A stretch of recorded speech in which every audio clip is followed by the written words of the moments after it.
8 o'clock on December 26th. Thanks so much for joining us here on ARC Rochester. I'm Stephanie Joseph. I'm Abby Fridman. We have a lot to get to this morning here on ARC Rochester, including some advice on how to keep your kids safe now that the presents are unwrapped. We'll be joined by Dr. Elizabeth Murray to talk about all of that. And then later, we are starting to look ahead to the new year and talking about resolutions. This morning, we are taking a look at one kind of therapy that can boost your overall wellness. Have you made any resolutions yet, Steph? Have you given it any thought? I've made some mental resolutions. Yeah? I should probably write them down. Did you look back at the resolutions you made back when we were entering 2024? Have we accomplished any of them? I would say one. Okay, hey, a win is a win, right?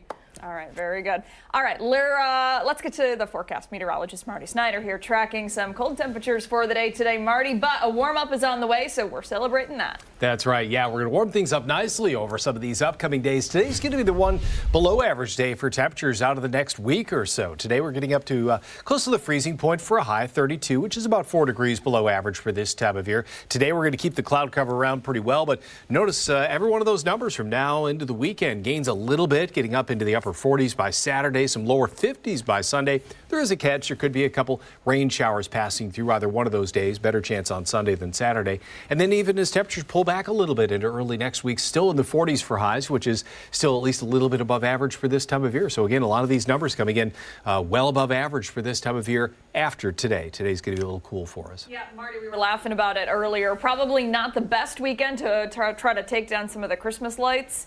Very true. Yeah, it's going to be mild, but yeah, it's with that rain out there, really not an outdoor type of weekend. So yeah, good excuse just to stay inside and relax a little bit after a busy holiday week. All right, Marty, thank you. Okay.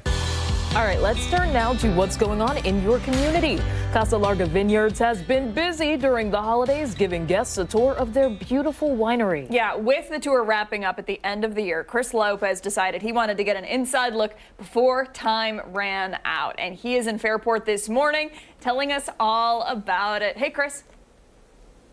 Hey, good morning, guys. Yeah, we were talking a little bit earlier downstairs in the basement about the barrel aging process, how the wine gets its flavors, how it gets those aromas, how it tastes so good. But we have to get a tasting to see how that final product is. What's the result of all that hard work? I bring in Andrea. She has been the resident expert with me all morning, hanging out. Now we are finally going to get into the tasting of the wine. I promised that in the last hit. We didn't get there. We're doing it right now.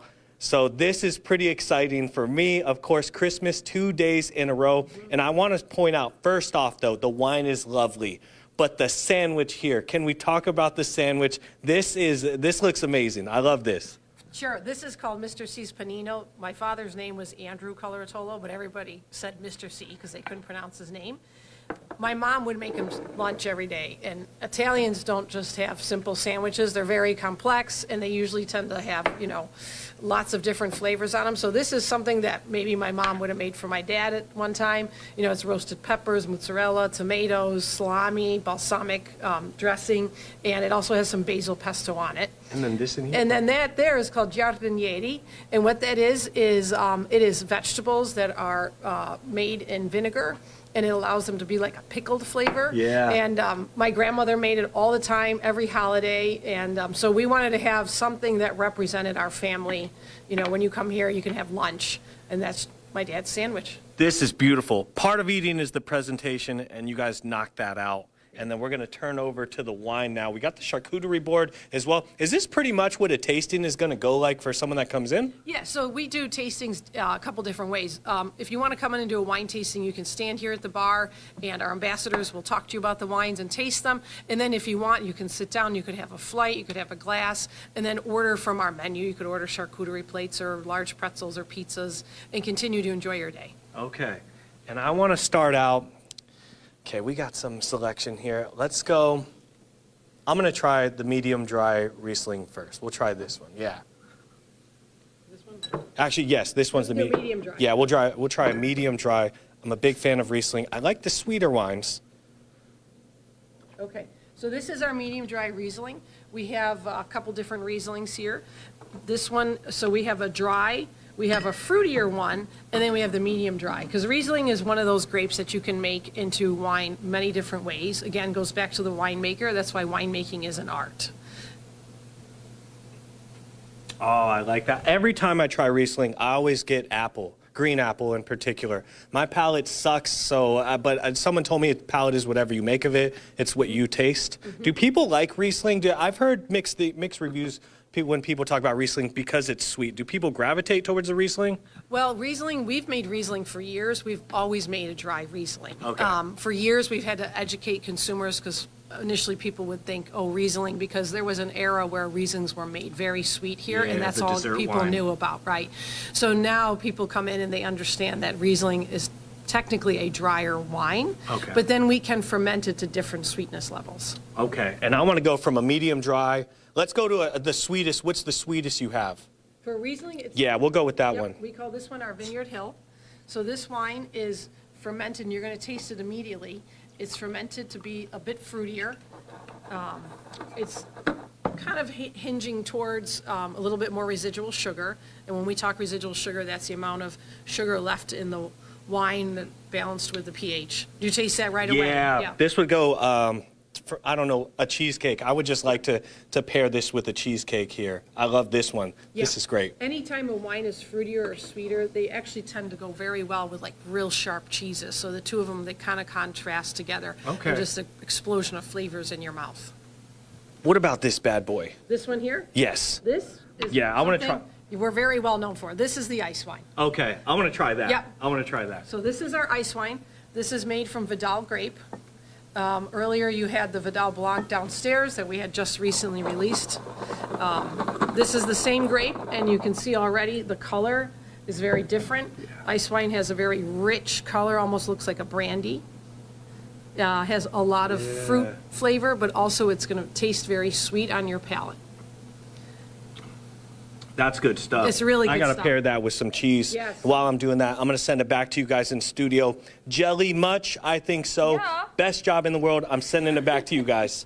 You know, I sometimes Chris comes back to the studio a little grumpy. He has no reason to be today. Nothing but smiles from you, mister, when we see you in a little bit. Time right now, 8:07. All right, let's turn now to our poll of the day. This morning, we are asking you, what are your post-holiday plans? Your options, Abby? Here we go. Sleeping in and relaxing, returning or exchanging gifts, spending those gift cards, or heading back to work. Unfortunately, I know my answer, but if I had to pick, if I could do anything today, I would be sleeping in. I'm with you. Tired. Holy cow. How about you? Same? Yes. Really? Okay. Yeah. All right. No hustle and Very bustle good. in those stores for me. Well, hey, you at home, we want you to weigh in, so grab your smartphone. You can scan the QR code that's on your screen. It'll take you to our X social media page. You can weigh in, comment on the poll, vote with the poll, repost the poll, and we'll go over your answers coming up in just a little bit at the end of the next hour. Yeah, stick around. We have much more to get to here on ARC Rochester, including when we come back, we are taking a look at what's going on around Rochester today. And don't forget, take us with you on the go. The 13 Wham YouTube channel is live. You can hang out with us there. We're back after this.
6:12 on this Friday Eve. We're going to take a look at some stories and local events in this morning's edition of What's Going On. Reminds me of that song. What's going on? Yeah, you know. Yeah. All right, we'll start with one Rochester family getting quite the Christmas gift yesterday.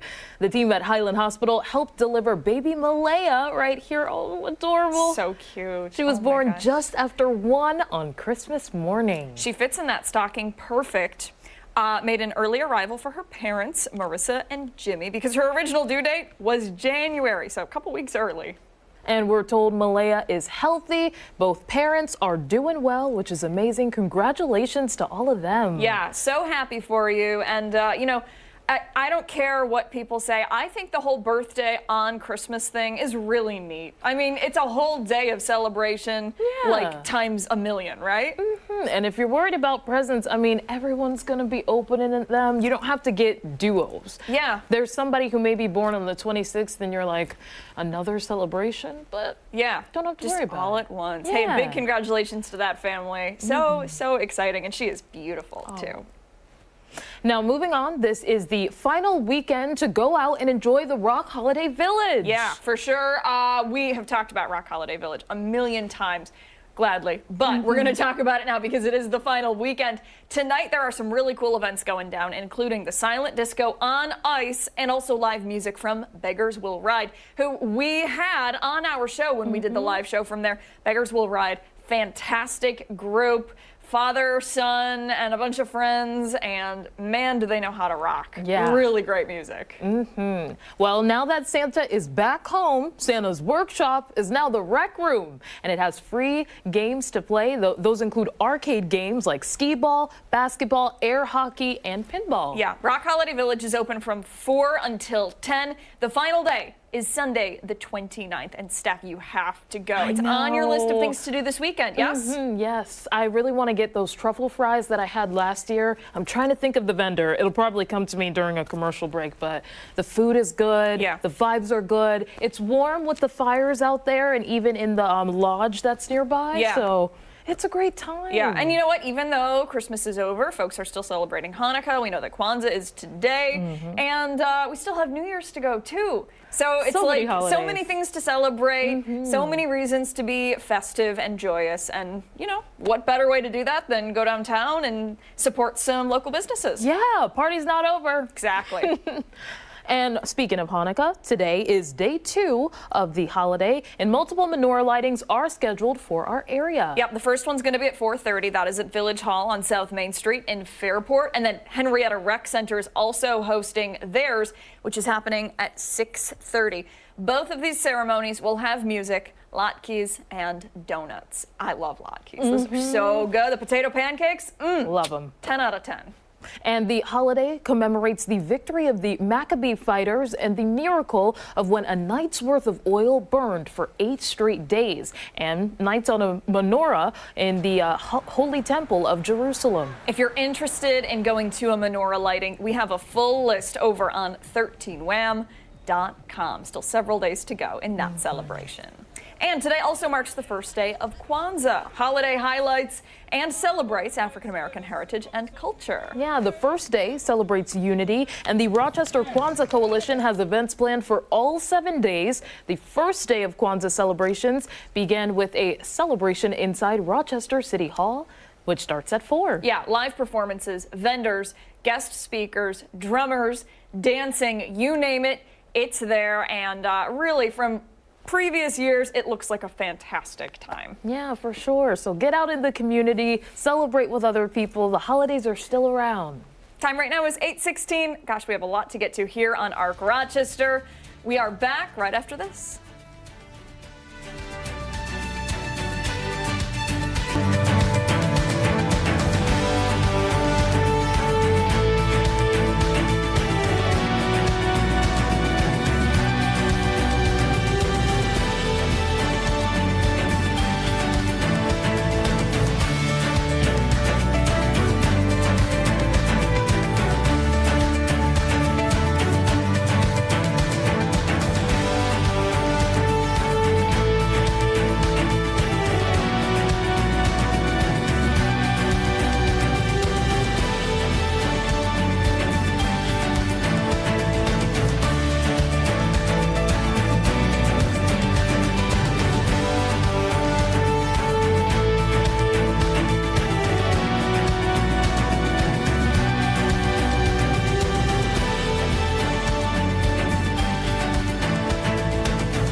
Good Thursday morning. Thanks so much for tuning in. Here's your ARC Rochester news break.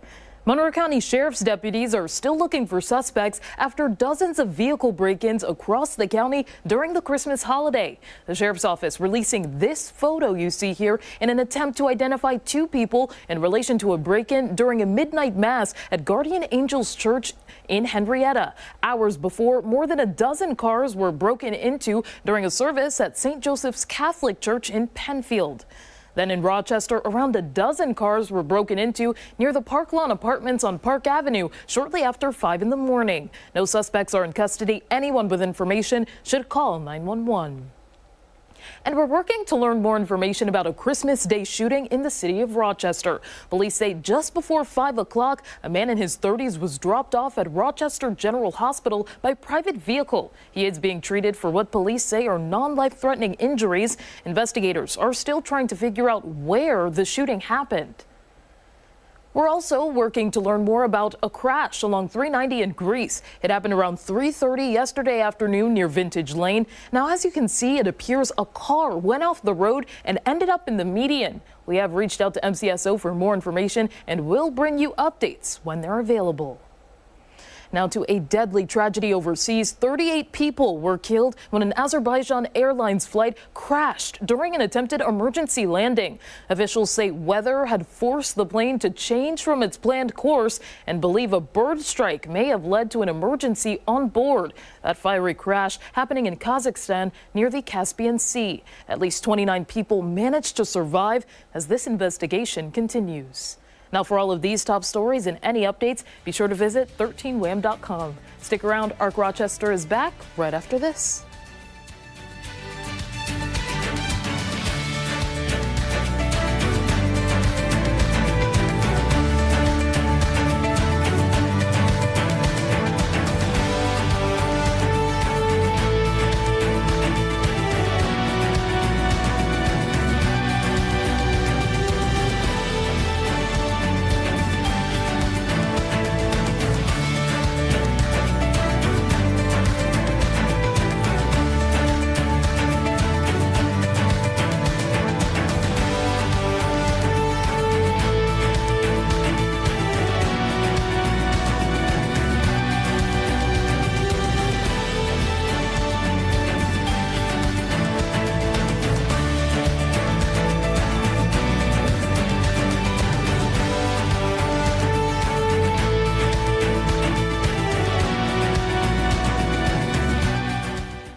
Rochester, and thanks for joining us. I'm Abby Fridman. And I'm Stephanie Joseph. We have a lot more to get to this morning, so let's start things out by talking about the ongoing holiday break. Yeah, kids still out of school, and maybe your family is still in town for the holidays, so you're like, what am I gonna do to keep everybody occupied? We've got you covered. This morning, we are taking a closer look at some family-friendly events to get you and the kids out and about. Now, for more, we are joined now by Deb Ross. Thank you so much for being here. Oh, my pleasure. Happy holidays to you both.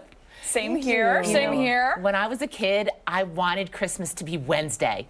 Because that meant you had the most time off school, because they didn't want you to go the first 2 days of the Christmas week, and then so it was Wednesday was the ideal day from my perspective. From my parents' perspective, maybe, though, it was sort of like, oh, well, what are we going to do with all of these people around? And so that's what we're here to solve today. Now, I saw your survey, and I noticed that there was not an element for get out and about as the other thing you're going to do today, but that's okay because we're solving it. I figured it was implied. You got it. Thank you, Abby. Appreciate that. Okay, so what I'm going to talk about first are overall kind of experiences, things that you could do with that whole visiting family who are now looking at you expectantly, and I'm going to carry you right up through New Year's Eve, okay? So overall, we've got a couple of break weeks at the museum. So the Rochester Museum and Science Center, their break week is called STEAM Through the Ages. So STEAM stands for science, technology, engineering, art, and different art media and different science experiments, different historical periods. So you're going to go through the whole history of art and science, all hands-on right there. And then you can hop right next door to the Strasbourg Planetarium. They have several shows. They still have their holiday laser show.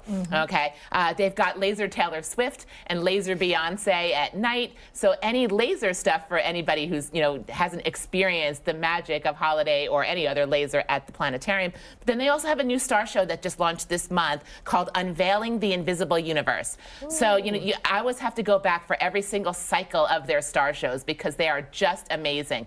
We really have one of the best planetariums and planetarium show programming in the entire Northeast. So I love that about Rochester. The Strong Museum's break week is called American Dairy Break Week. So it's winter on the farm, and you can take selfies with Bertha. Tomorrow there's Cabot's Cheese is giving out free samples, and you got like all this sort of hands-on. There's a Laura Ingalls Wilder farm exhibit, all that kind of thing. So something for everybody at the Strong Museum. Sweet Creations Gingerbread House display is still at the George Eastman Museum. So that's just a perfect thing. Of course, like that is, again, another something for everybody. Sweet Creations are beautiful, and then you just walk through the whole museum. Also enjoy all the Christmas decorations there. And it smells great, too. I'm sure. It does. It does. It's like, yeah. As you guys were mentioning before, Rock Holiday Village carries us right through Sunday, as does Jiva Theater's Christmas Carol. Okay, so you can still get some tickets to that. And if you're up for an out and about outside adventure, you can go to the Shortsville Reindeer Farm. They have real live reindeer experiences. Visit with them. They'll give you all kinds of education. You can feed them if they're hungry. Sometimes they're not hungry because what everybody wants to do. And take pictures with your camera and with the reindeer too. So like that's something that you can't get anywhere else. Bring the family to that. But let's just talk about some specific things happening, maybe a day-by-day stuff that you didn't know about over the next week. So let's see. On Friday, we've got a holiday magic tour starting at the Seneca Park Zoo. And basically, there's a cart tour, bring your own hot chocolate or coffee, snuggle under a blanket, and there's a 90-minute cart tour through the zoo where the docents will explain what's happening with animals in the winter. And here's one that I love that I never thought of before. So the Henrietta Public Library tomorrow is doing what flavor candy cane. Ooh. So they've got some wacky candy cane flavors that you can taste. There's pickle and bacon and mac and cheese candy canes. Wow, yes, it's like crazy. It reminds me of the Harry Potter. What is that? Birdie Bots, Yeah. every flavor beans. Yep. Like there's every flavor candy canes at the Henrietta Public Library tomorrow. Let's see. So on Saturday we've got an open house at the Edgerton Model Railroad Club. Again, that's something for everyone. It's completely free. Bring the whole family, see the trains. And there's a Kwanzaa celebration of Ujima at the Memorial Art Gallery on Saturday. That too is free. So a real great way to have two great free experiences on Saturday.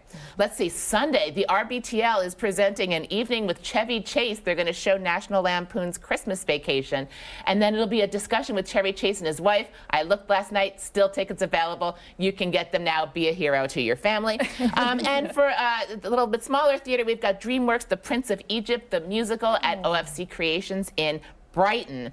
Then let's just do a couple of techie things on Monday, maybe. There is screen-free coding with Cubeto at the Central Library in Rochester. And Cubeto is it's no screens for coding. It's a little tiny robot. And this is best for kids age 4 to 8 because they can learn about, just to get their feet under them, about computer coding without it just being typing on a screen. And you can design your own emoji at the Apple Store at Eastview Mall, also on Monday. That's cool. But Tuesday is New Year's Eve. So we've got all kinds of cool kid-friendly things to do. There is New Year's Eve at various places. The RMSC has explosive science demos at noon on Tuesday. There's a New Year's Eve balloon drop at Bounce Hopper, the indoor play center with all the jumping inflatables. There's a New Year's Eve party with live music at Ontario Play and Cafe in Henrietta.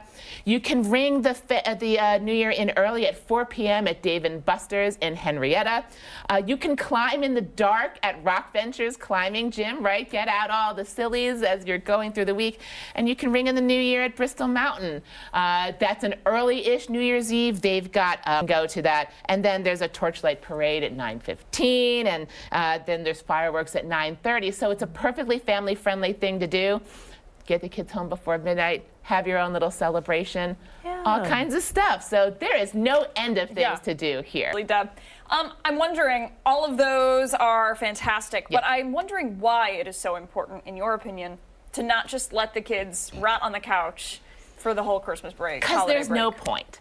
Right? We have so much to do to connect your kids with their community that sort of gets their imaginations excited, seeing what you could do for free, for low cost, or for a little tiny splurge.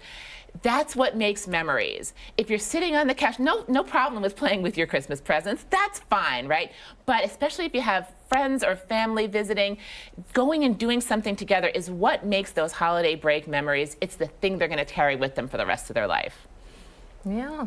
I mean, you put it really, really great and plainly. So thank you so much. No problem. Again, it's just the tip of the iceberg, so you could always sign up for KidsOutandAbout.com's weekly newsletter. We tell you everything all year. You will be the person in the know, celebrating your community, and connecting people with the people who make things happen. Fantastic. Deb, out of all of those, which are you most excited about? Oh, let's see. I know it's hard to pick. No, we'll see. I'm a nerd, so always excited for the new Star Show at the Strasbourg Planetarium. Haven't seen it yet, but that's on my list. Very good. Good stuff. Deb Ross, thank you so much. Oh, my pleasure. Always. We love having you in, and we'll post all of the stuff that you need to know about over on foxrochester.com, including the link for Kids Out and About. Stick around. We have much more to get to this morning here on ARC Rochester, including when we come back, we are checking back in with Chris Lopez, who's getting some final sips at Casa Larga Vineyards. And don't forget, take us wherever you are. Stream us live on the 13 Wham YouTube channel. We're back after this.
Well, throughout the holidays, Casa Larga Vineyards has been giving their guests a tour that shows off their historic winery. Yeah, it's really cool. And Chris Lopez is not one to say no to a tour, especially when it involves wine. We'll go to him there this morning. He's in Fairport giving us an inside look. Hello, Christopher. Hey, good morning, guys. Yeah, so last to top off some of the wine, it was fantastic. By the way, in case you were wondering, they do great things here at Casa Larga Vineyards, and one of the things they do great here is the tours. I'm getting a kind of a micro tour to show you guys the ins and outs and a little bit of what you would see on the wine tour. I bring in Andrea this morning. She's been hanging out with me all morning, showing me around, and let's start off with the wine tour. How does someone come in? Do they just need to come in, or do they sign up online? Yeah, so for our holiday wine tours, you don't need to sign up in advance. Okay. You just come to the wine shop, and when you purchase a tasting, there's tours at 1:30, 2:30, 3:30, and I believe there may be a 4:30 in there as well today. And how long does the tour last, roughly? Tour lasts about a half hour, and the wine tasting is about a half hour after that. So you plan for an hour, add in some time for shopping and getting a bite to eat and having some other drinks while you're here. That sounds like a pretty good time. And we have New Year's coming around the corner, New Year's Eve parties. People want to bring the vino, the alcohol. They want to impress, especially. What are some good recommendations from here? You guys are sold. I've seen your guys' stuff sold everywhere pretty much. So people don't need to come in here. They can if they want to, but if they see it elsewhere, what should they bring essentially? Sure, yeah. I mean, we're representing a lot of liquor stores, so we're fortunate for that. And we like being, one of Rochester's wineries. But these are reds, so depending on what you're serving for the night, a lot of people go with the, traditional rules of red goes with meat and white goes with fish or your lighter meats. My favorite is a Meritage. Meritage is a wine that's made from the blend of 3 grapes. It has to be 3 of your best red grapes that you have in your vineyard. So for us, it's Cab Sauv, Merlot, and a Cab Franc. So the best of the best is put into this wine. Looks like it captured some awards too. That's pretty. Awards. Yes. Yep. And it goes really well. It's rich, has a lot of flavors. A nice feel in your mouth. It's very velvety. And then what about over here? The sweeter ice wine over here. First off, you guys have the festival coming up. I do want to hit on that real quickly. Yes, we have the festival coming up February 15th. That's our Ice Wine Festival. That's usually a sold-out event. And the Ice Wine Festival includes other wineries that come with their ice wine. Okay. There's food that's infused with ice wine, and it's a lot of fun. And if someone wants to bring some ice wine, is this pretty much the go-to right here? Yes, this is our Vidal Blanc ice wine. Had this earlier. Yes, this is technically, we put 2024 because that's the year we picked the grapes, which was this year, but technically the grapes were grown from 2023. We like to, discuss how that vintage is, because you're going to see another one come out that'll say 2024 from this year's vintage. So it'll be very interesting to compare the two. This is a great dessert wine, by the way. If there's a lot of dessert at your New Year's Eve party, cakes, sweets, stuff like that, I would go ahead and grab this bad boy. You'll impress a lot of people. Yep. What about some other wines over here? You got a lot. So over here we have some whites. Here is what I was talking about downstairs. This is our Vineyard Hill Chardonnay, which if you see here, it says unoaked. So it was aged in stainless steel. Okay, the steel, yep. Okay. And then this one you can see has oaked. It says here barrel aged for 12 months. And this is a blend of Chardonnay that's been barrel aged in 3 different barrels. Okay. So this one's a crispier. This is crisper, yeah. Crisper, lighter. This one's richer, more buttery, and has that oak overtones. And what about the champagne? Everyone wants to come to New Year's, bring in the champagne. What do you guys got for us? So this is our Celebriamo, which is our sparkling wine. It's dry, it's bubbly, it's made in what we call method champenoise, which is what we were doing downstairs. That means traditional method, where it's basically all done by hand. Okay. So, and it's actually sitting on, if you notice, one of those racks. So if you come in the wine shop, we have one of those racks you were riddling on. Yeah, right here, there we go. Yep. Here for all this by wine. hand, turning it over all by hand. Everything's done by hand. Even the cork and the cap, everything is put on by hand. And when are you guys open? So we're open through the holidays every day. You can go online and check for the times. I think they change a little bit on the Mondays, but we're open every day for wine tastings, the cafe, tours. So bring your family out. We still have gift baskets. If you have any gifts left you need to deliver. And another interesting thing is any of the wines that you want to bring for New Year's Eve, we can even put a special label on it with a special message. And I'm going to show you guys real quickly. This is just an example of that over here. They have the Happy Holidays, Christmas. So if you really want to impress during that New Year's Eve party, maybe put someone's name, something festive, they have it here. They got you covered here at Casa Larga. Very great morning. Thank you for accommodating us, Andrea. Back to you guys in studio. Yeah, it looks great. Looks like such a fun time. And I'm going to mark my calendar for that festival, too, February 15th. That sounds really, really cool, Chris. All right, thank you, Chris. And don't go anywhere. When we come back, we are getting some advice on how we can keep children safe with all those new holiday toys. Yeah, stick around. We have more coming up after this.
.45, welcome back. No matter the holiday you celebrate, kids are opening up their gifts and they're getting excited because they get to play with all their shiny new toys. Yeah, and while all the iPads, bikes, and crafts are fun, it's important for parents to keep safety in mind too. Now for more, we are joined now by Dr. Elizabeth Murray from Golisano Children's Hospital. Thanks so much for being here with us. Good morning. There's so much to get into. I guess one thing to start with, let's talk about those bikes and scooters, things like that. How do we keep kids safe when they're riding those? Yeah, it might be a while before they're riding them, but I don't know. We've got warmer weather coming later this week. So, you know, first and foremost, they have to come with a helmet. You know, so if your child is big enough for a new bike, they're probably big enough for a new helmet. So making sure that those things are stored together, they're there. By law in New York State, if you're under 14, you need to be wearing a helmet. Parents could actually be fined if the child is not wearing a helmet. And that goes for scooters and hoverboards and ATVs. You know, that's a specialized kind of helmet there, but we definitely see all of the accidents. And protecting your brain, you just have one, so you got to do it. And I think, you know, for parents of little kids, it may be so easy to think, well, they're not far from the ground. Like, they're little, Right. they're not going fast, but Right. the reality is it doesn't take much, just a bump on the head. It doesn't take much, but the bigger thing is if they're used to it when they're 2, then the habit is set. You know, then they will kind of grow into it. They always are wearing a helmet when they're on these devices, so start early to build that habit, that good muscle memory of safety. And with devices, there also comes the new technology. So maybe it's the iPads or maybe some iPhones. There is a lot to know here in terms of how to keep kids safe. Now online, you have this new medium. So what, I guess, would be the first tip you'd recommend for parents? Well, I think, there's a couple critical things. One is the challenge here is there's often knowledge asymmetry, right? The kids are sometimes better at this than we are. And so the parents, we have to make sure that we're really reading up. We're using the resources available to us. The American Academy of Pediatrics Center for Media Excellence has a bunch of them. The glossary of digital platforms can be really helpful because it can show you, this is what this platform can do. These are your potential safety concerns. This is how you mitigate it. But the other thing too is your child will teach you what they're ready for. A lot of times we think, God, that was kind of a weird mistake they made. They should have known better. Well, they're showing you they're not quite ready. So dial back some of those privileges a little bit until they teach you that they're ready for the next step of responsibility with that device. And what about the importance of putting the device down and moving their bodies, engaging in one-on-one conversation? For sure. You have to have rules about these devices because especially for the younger children, so many of the apps are meant to draw you in and, gather more points so you unlock a new reward, so you have to have rules with it. And so those little kids, the younger ones, they're going to be doing that device at the kitchen table where you can watch them, where you can talk to them about it. What are you seeing? What is it showing you? How does that make you feel when you are told, do this 5 more times to get a new reward? Have those transitions available to your child to say, all right, we're going to do about 5 more minutes and then we have to move on to something else and you will have another opportunity at this time. Because that kind of vague, I don't know when I get to do this awesome new thing next can be frustrating for the child. So if you can kind of set expectations about the rules, but when they're going to be able to engage with it again, that can sometimes smooth the transitions to turning the device off. For sure. And parents can kind of be proactive with this. They can put locks in place. I know Instagram has a new feature that they're incorporating. So do you recommend that parents sort of get ahead of things and put those in place? 100%. They have to. And again, depending on the age of your child, maybe you're having those conversations. And to make sure that the child knows what the app is capable of too. I think so many of us don't fully understand the geolocating and the information that is gathered. So when you download a new app, it'll ask you all these questions. It's tempting to just kind of push the button through them, but read them for a second. Talk to your child about what does this mean? What is this asking you? What data does it want to share from you? Why is it that all of a sudden you're getting ads for other companies that sell the same thing you just searched for? Really have those conversations that maybe as an adult seem obvious to us, but we need to, again, for the younger children, make sure they're understanding what those devices are really doing. I'm wondering if you can talk a little bit about the importance of checking the age on the box. I think a lot of the time there's the mentality, a gift is a gift, but if you give a 5-year-old game with a lot of really small parts and a lot of really intricate things, there is that choking hazard that comes into play. There definitely is the physical safety concerns and emotional safety concerns too, because the child can be really, really frustrated by it and then think that they just don't want to play with it. And so again, having that opportunity to be with your child, to work through it and to use it is really important. And I think that is a really huge challenge if you have kids of multiple age in the same household. We have a teenager and an 8-year-old in my house. So the 8-year-old wants to be able to do all the things the teenager does, but that's not appropriate. And so we have to kind of balance that, and yet another thing to work through as a parent. For sure. And I know that a lot of parents, new parents, for example, are really great about putting things into plugs so that way no one's putting their hands in there. With batteries, it's a little bit of a different story. As kids are maybe wanting to play with their toys, do you recommend, parents obviously help them make sure things are a bit tighter as they put those batteries in? Well, you're making that screwing motion to remind everybody, the reason those batteries are locked in those places is that they can be a choking hazard or they can be dangerous if they're swallowed, especially when we think about the button batteries. There are some button batteries out there that have a coating on them that tastes terrible.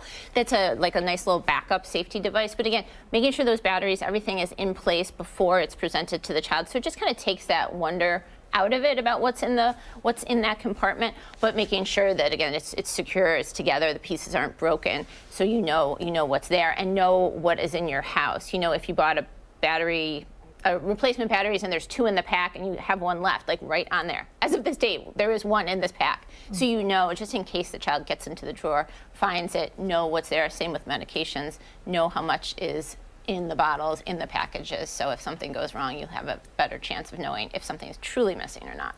Are there any toys on store shelves right now that you see as a doctor and think, oh man, that is a danger, keep your eye on that? Water professional And opinion. those are the ones you add them into water and they expand? They grow, yes, and so they can grow huge amounts, and so they can cause blockage. There's some concerns with ones that don't follow different production standards, that they have inappropriate chemicals and substances in them, so they can cause other damage in other ways, and they can take days. And you might not even know that the child had access to it. They're hard to vacuum up. They stick to other things.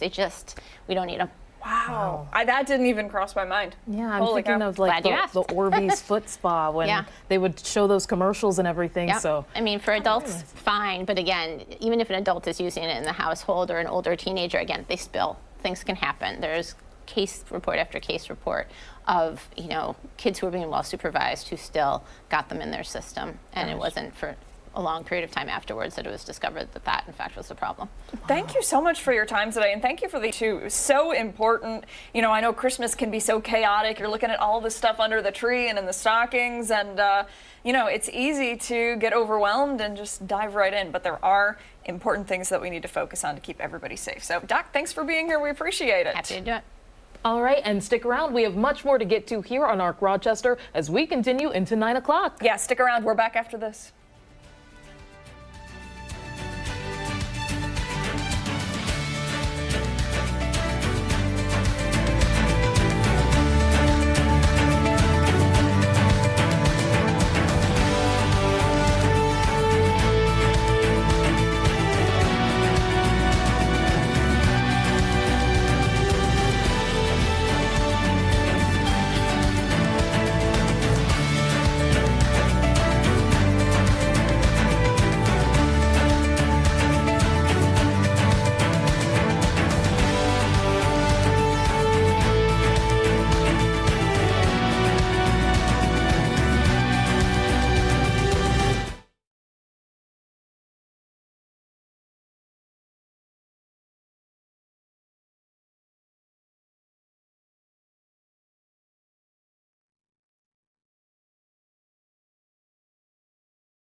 .55 on this Thursday morning. I'm Abby Ferdman. Thanks for tuning in. Here is your ARC Rochester news break. In New York City, 6 people were hospitalized, including a child, after a taxi jumped the curb and hit several pedestrians. Police say the cab driver may have had a medical episode when he drove onto the sidewalk and then slammed into the crowd. My wife got hit kind of up on her back shoulder, sent her spinning. She didn't knock her to the ground. Made sure she was okay, and then noticed that the car had come up, hit, I think, the building or hit the post. I'm not even sure what it hit. None of the injuries are considered to be life-threatening. Happening today, it is the final weekend of the Rock Holiday Village. The Winter Wonderland at MLK Park features ice skating, hot chocolate, and local artisan crafts. Tonight, there's a silent disco on the ice, along with live music from Beggars Will Ride. The Holiday Village is open from 4 until 10, and its final day is Sunday, the 29th. Also today, it is day 2 of Hanukkah, and multiple menorah lightings are scheduled for our area. The first is at 4:30 at the Village Hall on South Main Street in Fairport, while another is at 6:30 Road. Both ceremonies will feature music, latkes, and donuts. We'll have a full list of the locations on 13wham.com. Today also marks the first day of Kwanzaa, highlighting and celebrating African American heritage and culture. The Rochester Kwanzaa Coalition has events planned for all 7 days, beginning with a celebration of unity at 4 o'clock inside Rochester City Hall. For these top stories and new developments, you can always visit 13wham.com. Stick around, Arc Rochester is back right after this.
Thursday morning, 9 o'clock on December 26th. Thanks so much for joining us here on Arc Rochester. I'm Stephanie Joseph. I'm Abby Fridman. We still have a lot to get to coming up in the next hour on Arc Rochester, including this week's edition of Spatchcock Funk. We'll get a closer look at what they are cooking up this morning. And then later, we will be going over the results to our poll of the day. This morning, we're asking you, what are your post-holiday plans? The options: sleep in and relax, spend those gift cards, return or exchange gifts, or are you headed back to work like us? All good options. Well, maybe not heading back to work, but you know, some of us like our jobs, which is why we're here.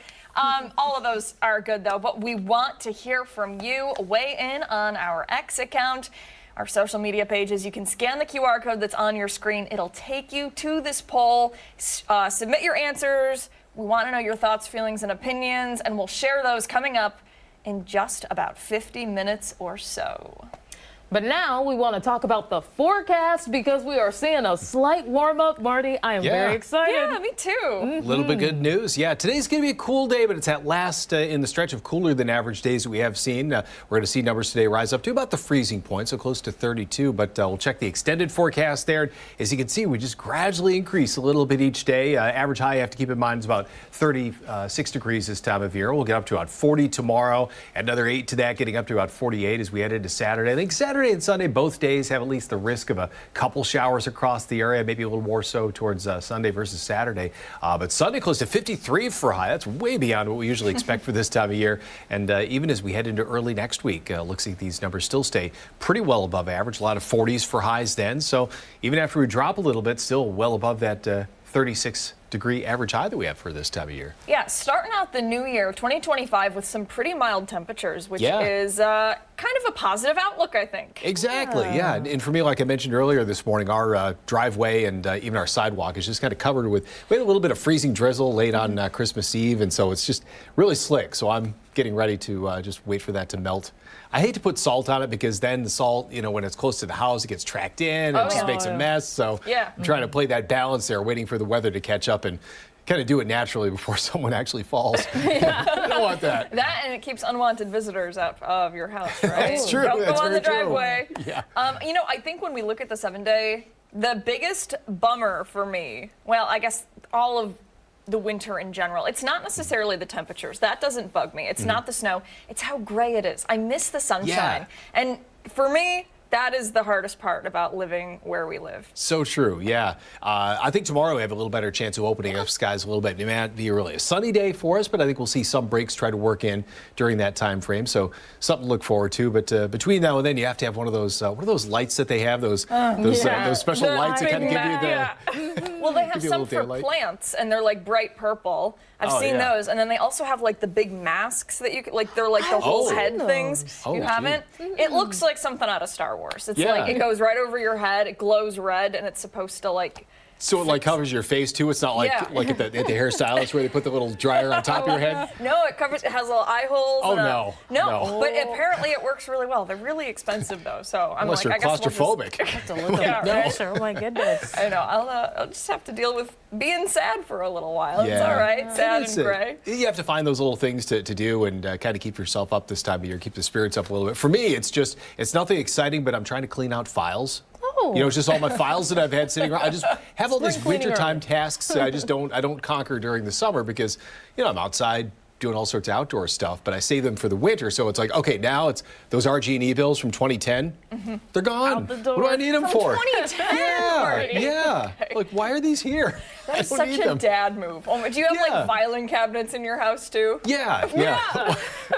But see, I've gotten to the point where I'm doing like half decades. So like back in 2020, I'm like, okay, all this stuff goes over here. Not file cabinet, but just one drawer. And so now I'm going through that, trying to get rid of that to start the new half decade. It's a system. Hey, it's I'm a not system. judging. Just I'm not to keep- judging. Very organized. You know, It's horrible. you can't question it. It's apparently working for you. It's working, yeah. And it keeps the newer stuff kind of up towards the front. Yeah. So, but now we just need to purge. We just need to get rid of documents, stuff that's not needed. You know, it's a kind of a New Year type of thing. Just Yeah. Get rid of the old, bring in the new. Do you have a resolution for the new year? No, I think it's mainly just trying to clean out those things that just need to be done. It's just that wintertime stuff that I've been waiting for this time of year. It's like, okay, I don't want to go outside. Even if it's 40 degrees, I'm like, no, it's too cold. I'm staying inside. A lot of Do my inside thing jobs to be done, right? Yeah. Get that stuff out of the way. So, yeah, it's just those indoor projects. Good stuff. All right, Marty, thanks for checking the forecast and a little inside look at your life. I got to see the file. I want to know how many there are, but that'll be a separate conversation. Way too much. You should see the shredded bag of stuff. Oh, you have a there's paper a lot. shredder, Oh, too. a paper shredder. We do it all. Oh my gosh. All right, Marty, thank you. Okay, yeah. Hey, don't go anywhere. We have much more to get to here on ARC Rochester, including when we come back, a new way to help you hit your wellness goals for the new year. And don't forget, take us with you wherever you are. Stream us live on the 13 WHAM YouTube channel. We're back after this.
9:09, welcome back. All right, we're less than a week away until we start a brand new year. And if you're planning to center your New Year's resolutions around boosting your overall wellness, our next guests will have something perfect for you. Yeah, this morning we are taking a closer look at whole body vibration plate therapy and how it benefits a wide range of people. Now for more, we are joined now by Mito Zelenyankovic and Yvonne Hilton. Thank you both so much for being here. Thank you. Thank you for having us.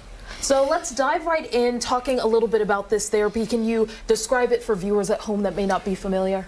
Yes, whole vibration plate is very good and wide range of what can be used in the fitness and in chronic diseases too. And that's what the Rochester School of Fitness is kind of oriented to, and works with a variety of chronic diseases, which one of them is like Parkinson's, that we kind of focus more. And we have things, that science supports, of whole body vibration that helps muscle, that helps balance, helps central nervous system, blood circulation, bone density, which is very important especially for the female gender.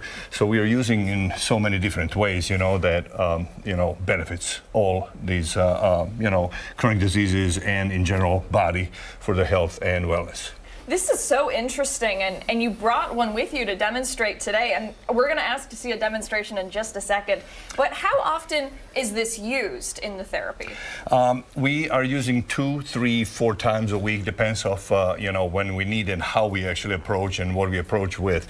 Are we using just for the regular person with no any kind of diseases, or if we have any kind of, like for example Parkinson's disease, we work for like 2 or 3 times a week. And I have my friend Yvonne, who will describe what is the feeling that when she uses this therapy, how she feels and for how long, and what's her approach to, daily routine when she uses that. For sure. Do we want to just go ahead and get started with Sure, we can. That would be Yes, awesome. That would be please. awesome. Okay. All right, so you're just stepping right on it, and there's a timer set, yes? That's actually, we have on this vibration plate there's so many on the market vibration plates that actually are not the same. So what science suggests, it's between 20 to 60 hertz vibration that actually helps Parkinson's disease. So this vibration plate has 3 approaches. One is a seesaw, one is a surf, and one is a central vibration, which we are using for Parkinson's. And central has a different approach to the body and central nervous system that individual has with Parkinson's disease. So it's seesaw, surf, and what was the other one? And central. Okay, So so it rotates just in. yeah, in Yvonne, place. which is your favorite out of all those? Well, I use the essential Essential. Yeah. when Yes. we're working at the gym. The surf is one of my favorites Yeah. when we're not doing therapy. That's right. So how we start this, so we start on, and there's a hand that we change all these different different for every vibrations, person. and then we just go up. It's really interesting how how Mito introduced me to this therapy. I don't have a physical tremor, a hand tremor like many people with Parkinson's do, but I do have a dystonia, which is a muscle flexing and kind of freezing in place of various muscles, particularly in my feet. And this therapy does seem to relax those muscles, and I'm able to flatten my foot down, and the muscles in my thigh relax, and it's so amazing how it can help you, how the vibration therapy can help you come in tune with how all the parts of your body are connected, and how relaxation in one area can kind of cascade into other parts. So it's been an excellent supplement to other things that I do for my Parkinson's, and I really appreciate Mito's dedication to the Parkinson community and introducing this to us, because we've really helped a few people with with this therapy. I believe it. Yeah, we actually, Rochester School of Fitness extended a little bit into nonprofit, the fitness initiative that works closely with the Rochester Parkinson Network, and we're trying to do for everybody, you know, even people who cannot afford. So we're trying to get a grant, you know, and expand our vibration plate, nutritional part, and exercise combo, you know, in order to make it daily living easier and better, since we are still don't have any solution for Parkinson's disease. So managing on a daily basis is a huge step, and it's really helpful for people with the Parkinson's. Yeah. Yvonne, when you are done with therapy, how does your body feel? It's very relaxing. These few minutes that I spend on the plate will at least last a couple of hours. So it definitely has relaxation effects beyond the muscular effects. Yeah, that's got to feel good. And how long have you been receiving this therapy? Gosh, Mito. About a year. About a year. January or February is going to be a full year, I think. Very good. And how many people are taking part in this kind of therapy? With Rochester School of Fitness, we are now 5. But we're trying through the Fitness Initiative nonprofit organization, we're trying to extend to the community and to do much wider and more organized as a whole class instead of individually. So we're working on it as our project for 2025, and working hard to connect our local Parkinson's Rochester network and us and few other organizations that will work directly just for Parkinson's. Yeah. And I wanted to ask here, I see the speed. What does that correspond with as Yvonne is standing right there? So this is a top or max, if you will. This is 60 hertz that machine produces. We can always drop it down, to depends of what we want to achieve at that point, So if we go into blue, so it's a slower. So central nervous of individual with Parkinson's receives a different approach, and when we test before and after, they walk, they move a little better, their balance improves better. So it's improvement in any time after they use it. They really move better and balancing better, which is a big thing for the Parkinson's balance. It is really so great. So we have, I'm just looking at the timer there, was it 5 minutes left on that? Yes, in general, this is a 10. We can set up, for any time, between minute to 10 minutes. Yeah. But we're doing 10 minutes, then we do exercise, then we do another 10 minutes, and then we test, because we test before, and then we test after, how fast she will move, and they improve for about 5 to 10 seconds, depends of the day, and depends of how they went from nutrition through hydration through all other things, that can affect you during the day. Very good. Thank you both so much for coming in today and sharing this with us. So interesting and, really just incredible. You've got to give a round of applause to those who are working to, always advance science. And it's just amazing what you guys are doing. So thank you very much. Thank you for having us. Time right now is 9:18. Don't go anywhere, where we have much more to get to here on ARC Rochester. We're back right after this.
Good Thursday morning. Thanks so much for tuning in. Here's your ARC Rochester news break.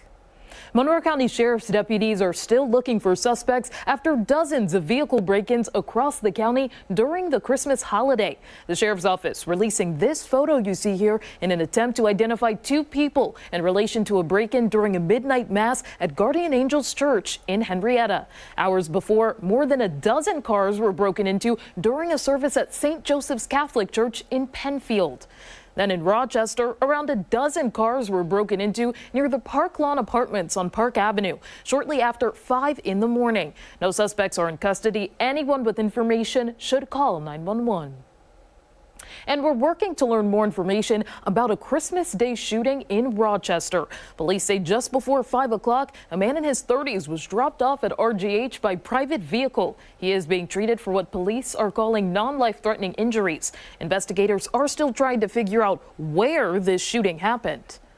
And we're also working to learn more about a crash along 390 in Greece. It happened around 3:30 yesterday afternoon near Vintage Lane. As you can see, it appears a car went off the road and ended up in the median. We have reached out to MCSO for more information and will bring you updates once they're available right here and online.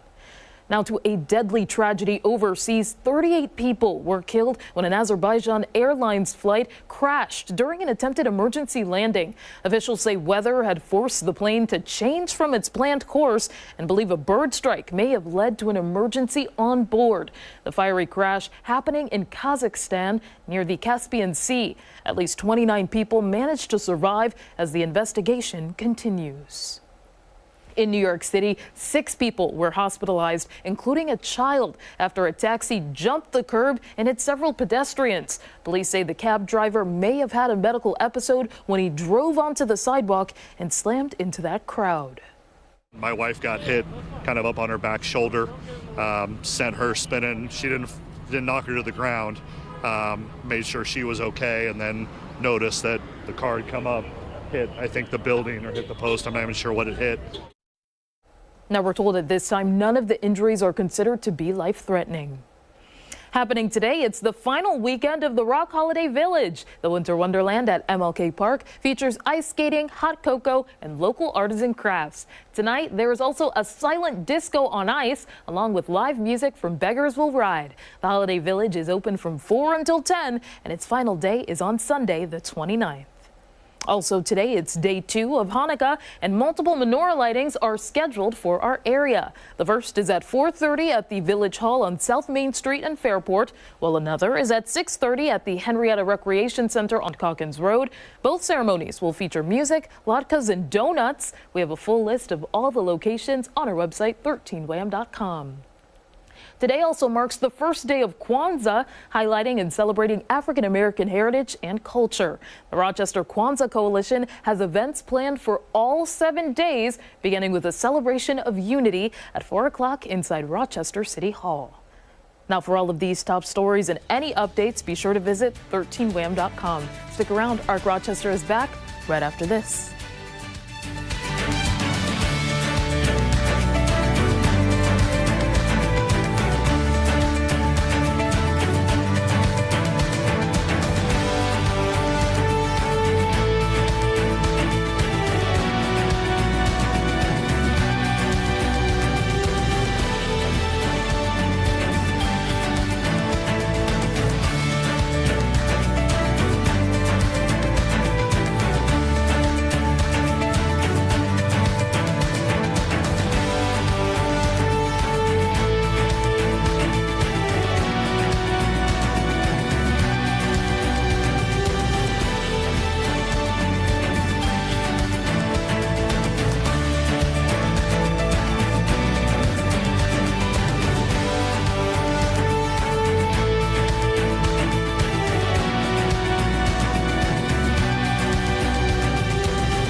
6:28 on this Thursday morning, Friday Eve. Thanks for joining us here on Arc Rochester. I'm Abby Fridman. And I'm Stephanie Joseph. We still have a lot more to get to here on Arc Rochester, but we want to talk about some stories that are trending right now. Yeah, we're going to start things out this morning with a glimpse into 2025. The Food and Beverage Trend Report has declared the flavor for 2025. All right, the report has been posted annually for several decades by a flavor development company. They declared brown sugar. Oh, sorry. No, that's okay. Building up to it as 2025's flavor. The report says brown sugar is a culinary staple and adds a little hint of nostalgia to dishes. I can see that. I get it. Yeah, they say brown sugar will be the trend of 2025, making hit meals evoke home-baked delights and cozy gatherings. Yeah, besides baked goods, among mixologists, baristas, and chefs. I'm thinking of the brown sugar lattes. Yes. Oh, I really like those. And I was talking about brown sugar yesterday as an addition to ham. You ever cook Oh, sure. ham? Yeah, so savory, sweet, we've got it all with brown sugar.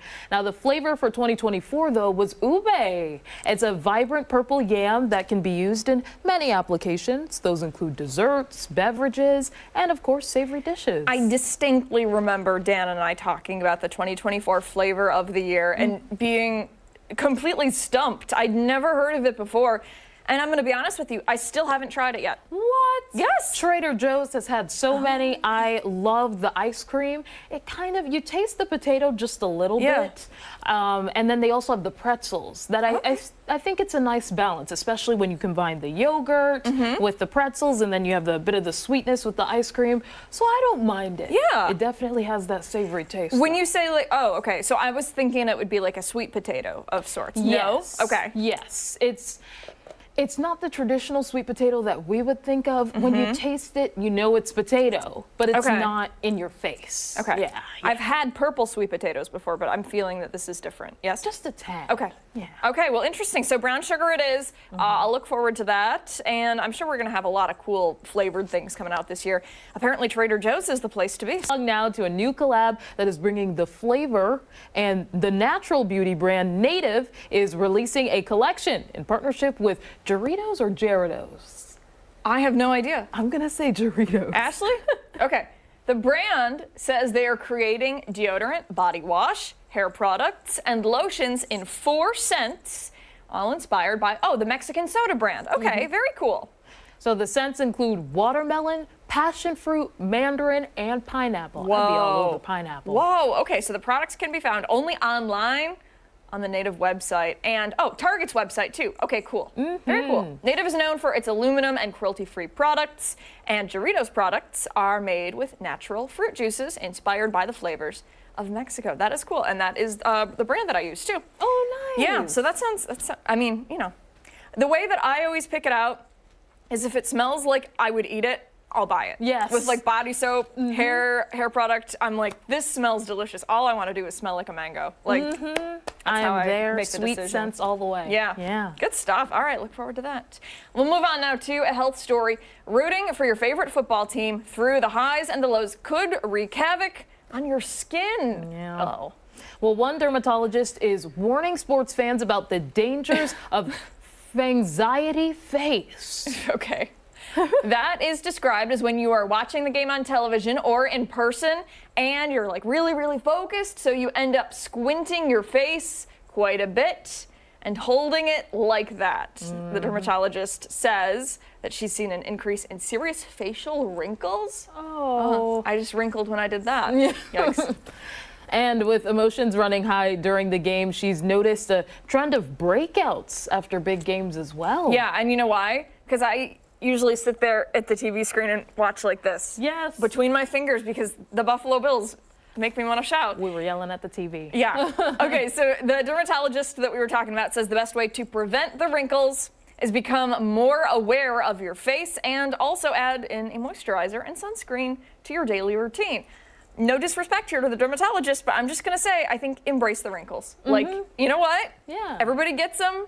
If you are making a face because your football team is disappointing you, then I say let it all out. But, moisturizing and sunscreen, those are important steps for sure. Yeah, I'm not going to be conscious of, oh my gosh, like I'm just going to react. Yeah, So, yeah. I do notice them now, though, compared to before I worked in news. I will like squint sometimes, and then I'll have like the makeup. I've got the 3. Lines. Yep. I'm telling you. All right, we'll move along now. All right, so we're going to move on to an animal story. And police in Wyoming said a catastrophe, emphasis on the cat, was averted after a curious kitty tried to see where Santa went. All right, let's check it out. Police say they received a call regarding a cat trapped in a chimney. Oh. When they arrived, they say it became clear that the cat had been stuck for quite some time, and the cat was likely somebody's lost pet. Now, officers worked together to climb onto the roof and position the cat the right way to get it from the fireplace. Oh my gosh, the cat was filthy and also thirsty, but thankfully, this little guy was okay. The pet's owner said the cat had been wandering outside for longer and longer periods of time lately, and they said the cat's been missing for about a week when it finally turned up inside the chimney. The family is currently out of town for Christmas, but will be reunited with the cat at the local animal shelter when they return. That makes me so sad. That poor little guy. 1 week? I feel awful when I close the door on my cat and he's just sitting outside waiting for me. I would be devastated. Holy cow. I'd probably cut my vacation short and go back to scoop him up. And then he wouldn't be an outside cat anymore. He would like never leave my side. Time. Yeah, I'd be protective too. Time right now is 9:35. Stick around. We have a lot more to get to here on ARC Rochester. When we come back, Steph, what is it? This week's Spatchcock Funk. We're back after this.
edition of Spatchcock Funk, and this morning they are teaching us a recipe that is definitely going to spice up the next holiday meal.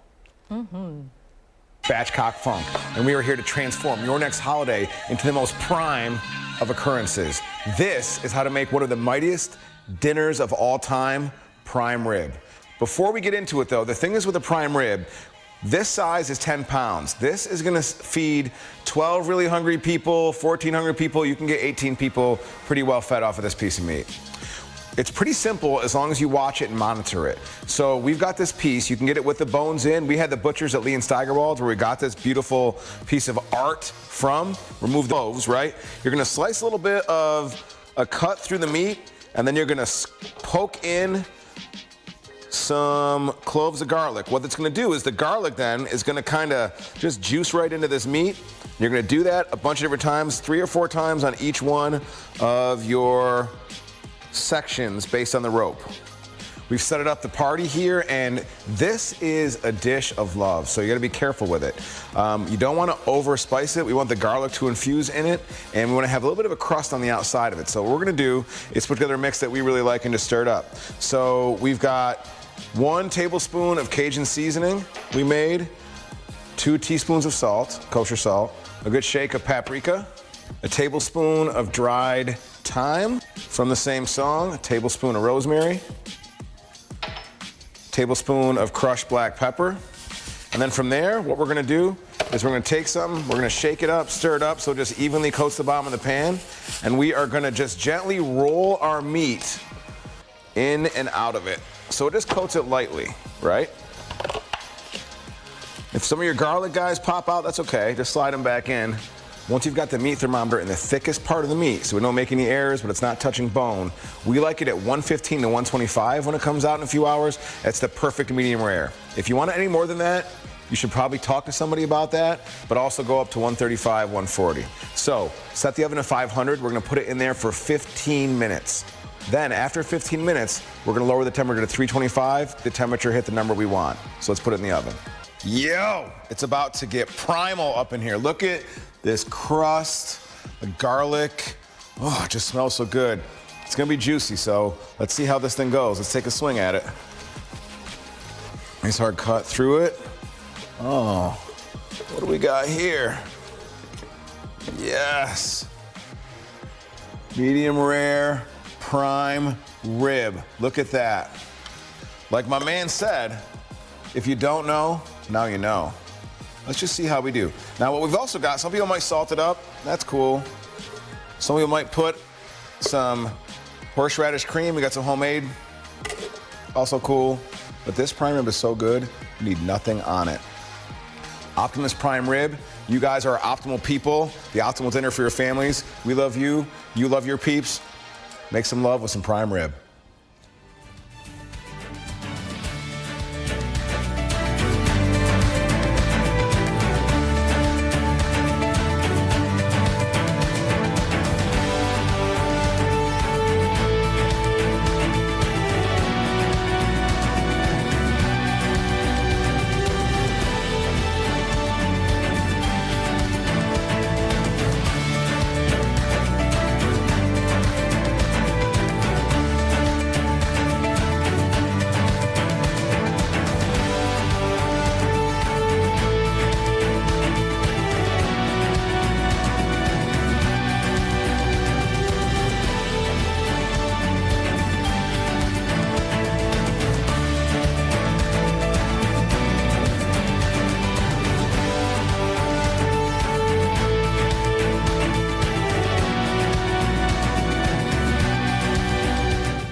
welcome back. This morning we are celebrating another national holiday. This one is dedicated to a fan favorite this time of year, candy canes. Yeah, and this morning we are going to be getting a brief history lesson on the red and white striped candies and talk about some of the most bizarre flavored candy canes you can buy. Yeah, because there definitely are a lot of them. All right, you know me. I like to hit the books. We'll get to the facts first. In 1844, a recipe for a straight peppermint candy stick was first published, but there's no actual documented proof of when candy canes actually started. Those are big ones, wow. Ooh, in the shape of hearts. Candy canes were first known to be mentioned in connection with Christmas in 1874. Now, as early as 1882, though, candy canes have been hung on Christmas trees. My grandparents always did that. We never did that in my house, but that was always very magical when they did that. Yeah. Your family? Mm-hmm, same. And when I was really little, Santa Claus used to leave candy canes on our doorknobs to our bedroom, which was very cool. Yeah. Yeah, that was one of my favorite memories when I was really, really little. All right, so some of the flavors that are out now are pretty bizarre, which really shouldn't be a surprise when you look at some of the other bizarre food stories that we share here, right? And weird flavored chips and body soaps, and there's something for everybody out there, and these are going to get weirder as we go on, so buckle up and brace yourself. All right. The first one, funfetti candy canes. That sounds delightful. I like that. Yeah. Yeah. Might be a tad too sweet, though, because sometimes with funfetti, you never know. Little Bites tried it. Wasn't a fan of their rendition of it. Great people, but usually kids have them as snacks, and I feel like over the years they got more sugary. Okay. And so it just hits you right in the face. Interesting. And so now they have funfetti ones, and those were too much. Yes. So yeah, I wouldn't shock me if the candy canes were maybe like a little bit, too much. Okay. All right, that makes sense. The next one. Fruit Loops candy canes. Those are fun colored. That would turn your mouth blue in 2 seconds. That's for sure. I wonder if they have like a milk sort of taste with it. No. Okay. Hey, that's a good point. I feel like I've seen the rainbow ones before. Yeah. I don't think I've ever had one though. Me neither. I'm used to the lollipops, the rainbow lollipops, so I wonder if it's maybe similar. Not all of them are peppermint. Did you eat those as a kid? Yes. Oh, I've never had one. Yes. They were always very overwhelming to me. I was like, there's no way. Like the big ones? They were massive. I got a tad smaller. I probably didn't finish them. Yeah. I got bored. But. That is what those look like, though, for sure. All right, move on. Steph, you want to do the next one? Yeah, hot tamales candy canes. This isn't for me. No, you don't like cinnamon? No. Why? I don't know. I don't mind cinnamon with, pancakes, waffles, but the hot tamales, it's something about that taste. Yeah. It doesn't sit with me. I get that. Yeah. Yeah. I put cinnamon in a lot of stuff. Yeah. My coffee, but not a huge fan of hot tamales. When you made, did you ever make cutout Christmas cookies when you were a kid? Yes. Do you remember the little red fireball things? And so without fail, my sister and I, every year when we were kids, would make like 5 that were just covered in those little things. Goodness. And we always forced my dad to eat them. And he would because he was a good sport, but I'm sure it was wildly unpleasant because they're a little bit too much. This one I could totally get on board with. Me too. A Cinnabon candy cane. This is the next one. And it looks delightful. And I'm sure it smells and tastes delightful as well. Yeah. I love Cinnabon. Oh my goodness. I want to treat myself today. Do we have one around here? Do we have one at Victor? At the mall? I don't know. Oh, No. Ashley says no. Well, I won't treat myself for a long time. Yeah, seriously. Tasty though. Okay, our next one is the Sriracha candy canes. And yes, it's Sriracha. Oh, okay. I Not didn't know that. Sriracha. Oh, wow. I've been wrong forever then. I found out that while I was working at McDonald's, we had to watch a video because they were doing a whole collection, and they were like, this is the way to pronounce it. Oh, So, interesting. Okay. yeah. All right. We're learning things, which is great. I would try this in a heartbeat because I do love spicy food. I wonder if it is sweet and savory or if it is just simply savory. It just says fiery. Yeah. I don't know which I would like better. Ashley, I'm were willing there to try. Were there any descriptions with these or no? Very little. It was like the minimal sort of like spicy, sweet, delicious. You know what I mean? Okay. All right. Hey, whatever. Yeah. We can get our hands on some. I guess we'll have the answer. Fingers crossed. This one, bacon candy canes. Let's see if we can pull that one up. No? Not a fan? No. Yeah. Well, I haven't had, I wonder if it's bacon and peppermint. I don't think that would be the combination for me, but bacon alone I don't think is enough to sell me either. I'm not a tough one to please, I promise. Well, no, I get it. Here's the thing. It takes a while to eat a candy cane, right?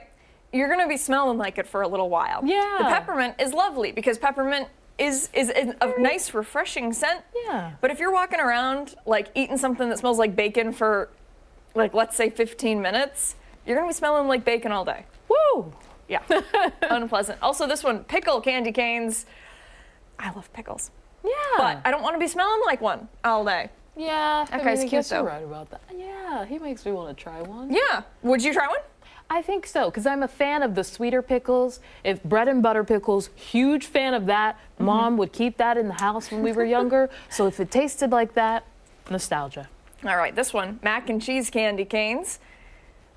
Listen, here's the thing. I would try all of it. I would, like little bits. I wouldn't eat the whole thing, unless it was delicious. But it's not really selling me. Ashley, are these all the same brand? They all kind of look similar. Packaging. Yes. They're all there's the same. one brand that makes a lot of bizarre candy canes. Okay. All right, there we go. Their specialty. This next one is bizarre too. It is the shiitake mushroom candy cane.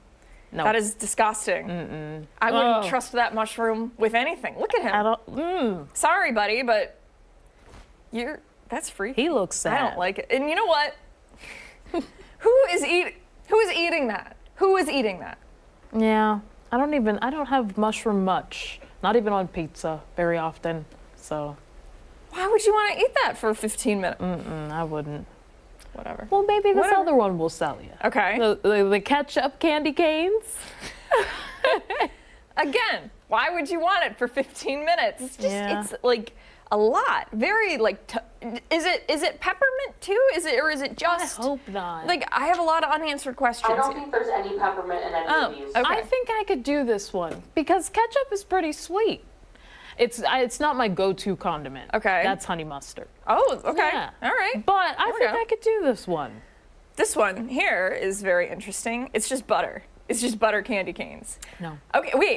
Hear me out here. Have you ever had like the Jelly Bellies that are like the butter popcorn? Yeah. Those taste more like butter than they do actual popcorn. So I'm thinking that maybe it has a similar type of deal. This guy looks like SpongeBob too. Just a tad. You see? And he's got a little sailor hat on. Why does he have a sailor hat? Right. Ashley. I don't know. All right, this other one, gravy candy canes. Again, Not for me. Not to eat it for 15 minutes, but I like that a lot.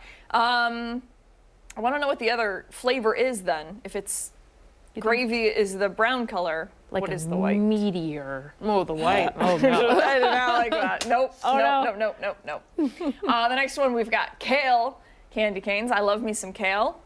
That looks Like tears and sadness. You don't like kale? I love kale. Oh, I would have it as a salad, but I know how bitter it can taste, Yeah. especially without anything else. Yeah. So, Yeah. this is a tough sell for me. I got you. Listen, I know you said they get weirder as we go. First half, great. Second half, maybe not so much. This one, sour cream and chive candy canes. I would try. You would try that, but you didn't like the which one? The butter? You're gonna be smelling like onions, my friend. Yeah. This one is horrifying. And believe it or not, one of my very best friends would be all over this next one here. Sardine candy canes. She loves sardines, which is just nasty. And the color is awful. And that fish is wearing a top hat. And there's so many things wrong. You know, there's a salad that my mom would make from her home country, Sierra Leone. She would put everything in there. And there's a salad dressing. It's just called like salad cream from Heinz or something. And she would put a fish in there. Okay. That had soft bones. You could chew it. You didn't have to. Is it smelt? I think so. It was really good. I'm imagining that it's like that. That Okay. was my favorite part of the salad. Really? So Okay. I might be on board for this one. Listen, I appreciate that. I appreciate the sardine. I just don't know if I would savor it for too long. Okay, and then we also have one more. We're being told we got to wrap things up here. We have, what is this? Bigfoot flavored candy canes. We also have possum Oh no. flavored candy canes. Now, if you're like us and wondering what look. does that taste like, I wish we knew. I wish we knew, but I have no clue. It just sounds disgusting. I don't want to try that one. No. Oh, no. All right, when we come back, our final thoughts on this Friday Eve. We're back after this.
Hey, welcome back. Let's get to our results for our poll of the day. Okay, let's pull it up here. We were asking you. Oh, there's the results. The results, What hey. are your post-holiday plans? And a lot of you are sleeping in and relaxing. Hey, love that for all of you. Thanks for watching this morning. Join us later today for 13 Wham News at midday and tomorrow morning at 4:57. See you then.